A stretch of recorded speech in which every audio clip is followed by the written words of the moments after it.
আরও শক্ত অ্যাকশন নিয়ে পরিবেশ উন্নত করব বলেছেন শেখ হাসিনা। বাংলাদেশের কোটা সংস্কার আন্দোলন ঘিরে চলমান পরিস্থিতি আরও শক্ত অ্যাকশন নিয়ে দমন করে পরিবেশ উন্নত করবেন বলে বক্তব্য দিয়েছেন দেশটির প্রধানমন্ত্রী শেখ হাসিনা। যত দ্রুত সম্ভব এ অবস্থার পরিবর্তন হবে, অনেকটা শান্ত করে নিয়ে আসতে পেরেছি। অবস্থা আস্তে আস্তে আরও ভালো হবে। যতটুকু ভালো হবে, কারফিউ শিথিল হয়ে যাবে। সোমবার তার কার্যালয়ে দেশের শীর্ষস্থানীয় ব্যবসায়ীদের উদ্দেশ্যে বক্তব্য দেয় তিনি একথা বলেছেন। অনুষ্ঠানে এফবিসিসিআই নেতৃবৃন্দ সহ দেশের বিভিন্ন খাতের ব্যবসায়ীরা উপস্থিত ছিলেন।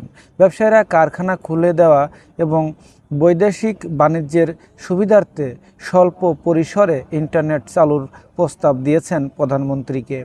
জবাবে শেখ হাসিনা বলেন, কারখানাগুলো ব্যবসায়ীরা খুলতে পারেন, তবে কোনো দুর্ঘটনা ঘটলে তার জন্য তাদেরকেই দায়ী নিতে হবে। কারফিউ দিতে বাধ্য হয়েছি জনগণের জানমাল রক্ষার জন্য। আমরা চমৎকার পরিবেশ করেছিলাম ব্যবসার জন্য, কিন্তু যে কাজগুলো করেছি সেগুলো পুরানো। এটা কোনো ধরনের আন্দোলন আমি জানি না। সব জ্বালিয়ে পুড়িয়ে শেষ।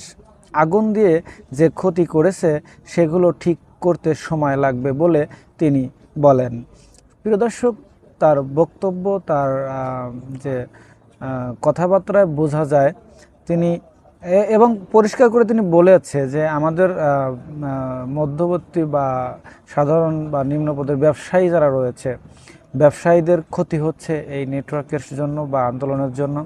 তারা বৈদেশিক বাণিজ্য যোগাযোগ করতে পারছে না, তাদের সাথে ব্যবসা করতে পারছে না, বিধায় আমাদের ব্যবসায়ীদের ক্ষতি হচ্ছে।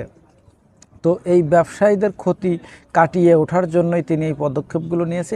এমনই ঘটনাটি জানিয়েছে যে আরও শক্ত অ্যাকশন নিয়ে পরিবেশ উন্নত করব, এই বিষয়টি বলেছে। তো প্রিয় দর্শক, বাংলাদেশের কোটা সংস্কার আন্দোলন ঘিরে বর্তমান যে অবস্থা, আমি এই অবস্থা নিয়ে কিছু কথা বলবো। সেটা হচ্ছে যে আমাদের ভাই ব্রাদার ছাত্রছাত্রীরা যারা আন্দোলন করছে, এমনও নিউজ আমাদের সামনে আসে উপস্থিত হয়েছে। সেটা হচ্ছে যে আমাদের ছাত্রছাত্রীদের সাথে আরও অনেকেই অনেকভাবে জড়িত হয়ে গেছে বা অনেকেই এখানে চলে এসেছে, মিশ্রিত হয়ে আন্দোলন করছে। আসলে সব জিনিসেরই ভালো মন্দ দুইটা দিক থাকে। তো এটা তো ছাত্ররা পরিষ্কার করে বলেছে যে এখানে তারা অন্য কোনো উদ্দেশ্য নিয়ে এই আন্দোলনটি শুরু করেনি, তারা শুরু করেছিল কোটা সংস্কার আন্দোলন। তো প্রিয় দর্শক, এই বিষয়টি ইতিমধ্যেই হাইকোর্ট রায় দিয়েছে, আমরা জানি। তো এখন বর্তমান পরিস্থিতি, আমরা নেটওয়ার্কের সমস্যার কারণে আমরা জানতে পারছি না। আমাদের মনের মধ্যে অনেক প্রশ্ন, অনেক কষ্ট যে আমরা আমাদের দেশ কি হচ্ছে বা আমাদের দেশের বর্তমান পরিস্থিতি কি, এগুলো আমরা প্রবাসী থেকে জানতে পারছি না। তো প্রিয় দর্শক, এই ছিল আজকের এই খবরটি, যতটুকু সম্ভব আমি আপনাদেরকে দিলাম। প্রিয় দর্শক, ভালো থাকবেন, সুস্থ থাকবেন, সবাইকে নিয়ে হ্যাপি থাকবেন। আল্লাহ হাফেজ।